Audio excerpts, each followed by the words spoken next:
Let's talk about the best two foods for anxiety. Now, the Latin word for anxiety means to choke. So if you're being choked, you're going to experience anxiety. But let's see if we can come up with a good definition of anxiety. Sometimes people think it's stress, right? Is it the same thing as anxiety? Well, stress is more like some external pressure that is out of your control. So the more you're being pressured by something that's out of your control, the more stress you're going to, and you can have anxiety with that for sure. Then you have panic attacks, right? Well, that can be an anxiety state for sure, but panic is more like a high level, severe fear situation. But I think the best word to describe anxiety is worry. You have problems without a solution. You're fixated on certain problems or a problem that sometimes occurs at night during the day, and you just can't not think about that one problem. So that's going to produce worry or anxiety.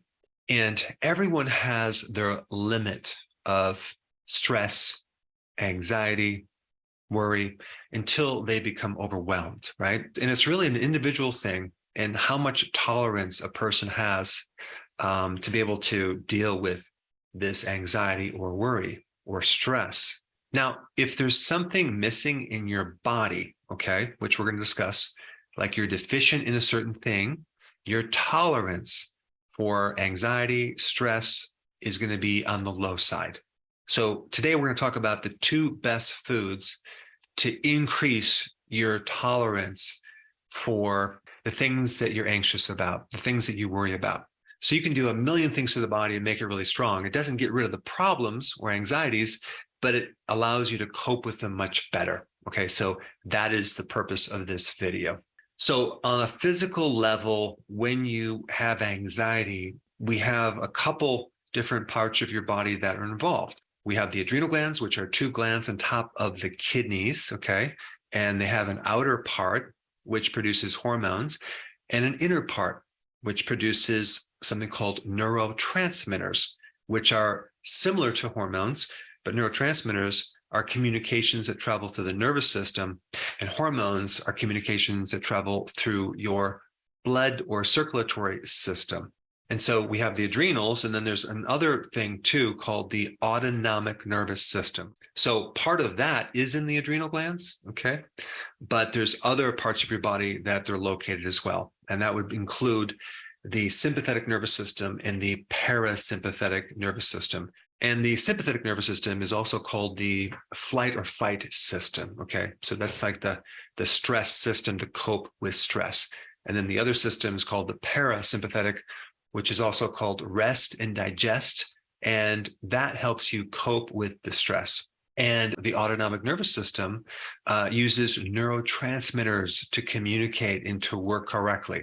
And so if we want to build up the tolerance to our stresses, we want to understand where neurotransmitters come from and what can influence hormones. Well, it just so happens that your body does make neurotransmitters, and something else inside your body makes neurotransmitters, and that would be your microbiome, which is pretty bizarre because you have these non-body entities living inside your body and outside your body that are making neurotransmitters that are going to greatly help you, and in significant quantities, like even serotonin. Your microbiome makes like 95% of serotonin.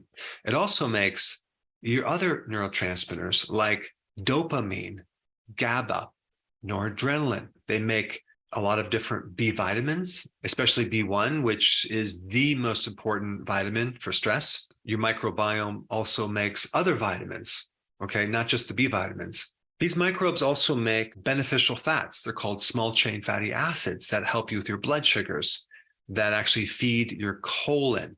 And these microbes greatly regulate and help control your hormones, okay, and your nervous system, and the central nervous system, and your immune system, and the amount of bile that you produce too. And that's something that helps you digest fats. It helps you extract fat-soluble nutrients, and it keeps microbes from growing in the wrong place, like the small intestine.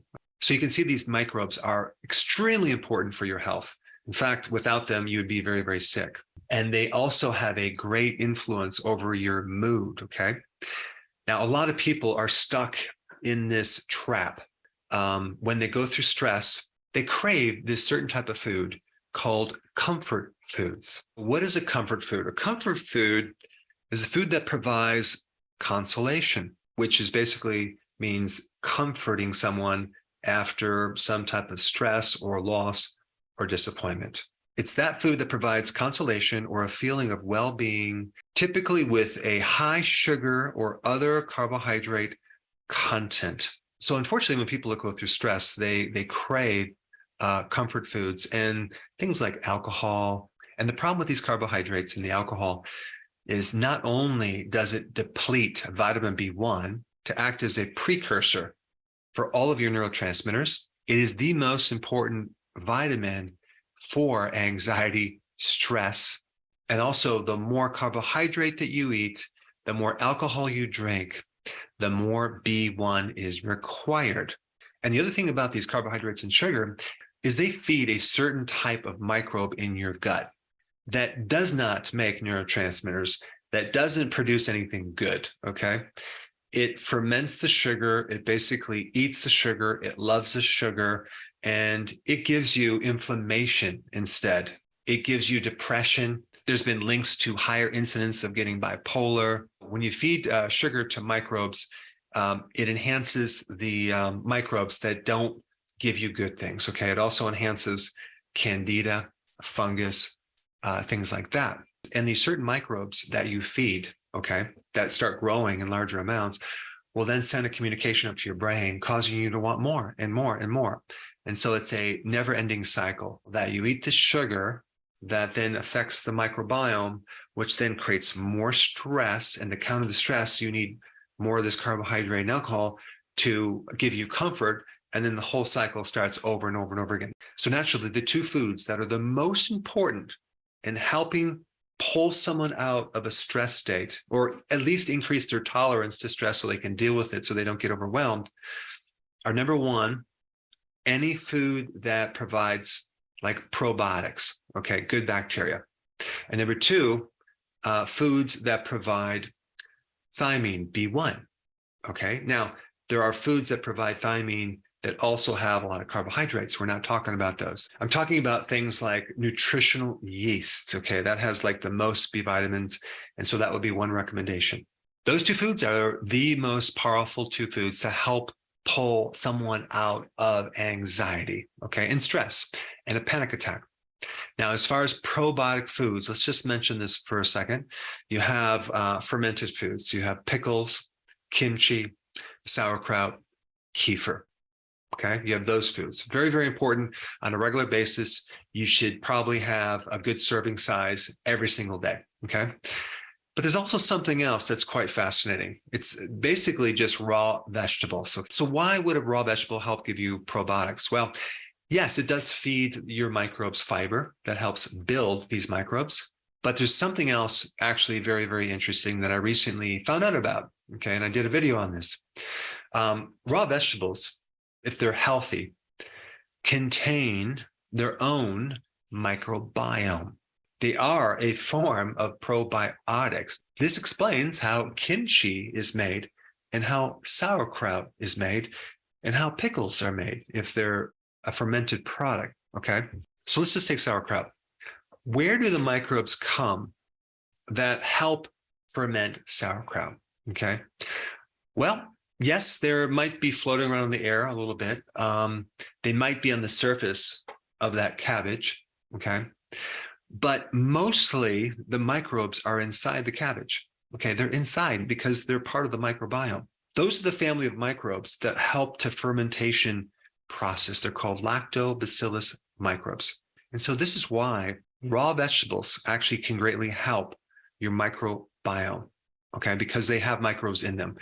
Now, on the flip side, you may have gut issues where you're doing carnivore, and you probably have seen this before where vegetables are toxic and they can hurt you. Well, yeah, if there's damage to your gut, Okay. But the vegetables in themselves didn't originate this damage to your gut. Okay. They're not the culprit. Of course, you can't digest them now or deal with them because there was some other thing that destroyed or irritated or damaged your gut, like vegetable oils, which is very ironic because it's really seed oils. It's not like you're taking vegetables and squeezing out the oil. And it's made a very difficult time digesting anything with fiber, including vegetables. But if you can digest raw vegetables, that would be a good thing to start fortifying your microbiome, okay? And if you have fermented vegetables, that's a little bit easier to digest sometimes because they have other factors in there, like they have certain acids, they have more concentrated microbes and more enzymes to digest that food. So we have number one, probiotic foods, okay, and vegetables.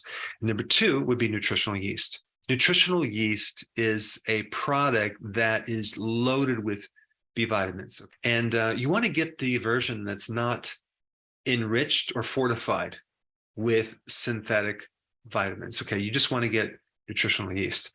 In fact, there's a couple different ways that you can take nutritional yeast. You can sprinkle it over your salad. That's what I do. Or you can get them as a supplement, like a little tablet. But if you take anyone that has anxiety and you give them nutritional yeast, within 3 minutes, they're going to feel a shift of calmness, of relaxation, of a lot less nervous tension internally. Okay, it's a great thing. And I think until a person tests that out, they won't realize how powerful that is. In fact, I'll put a link down below of a video I did on nutritional yeast, but just read the comments to see how people feel after they take nutritional yeast in relationship to stress. It just makes them feel calmer, increase their tolerance for stress and their ability to cope with stress. And so when solving problems, you can't be overwhelmed. You want to be able to tolerate life so you can solve problems better. In fact, just to make it easier, I put this nutritional yeast video up right here. Check it out.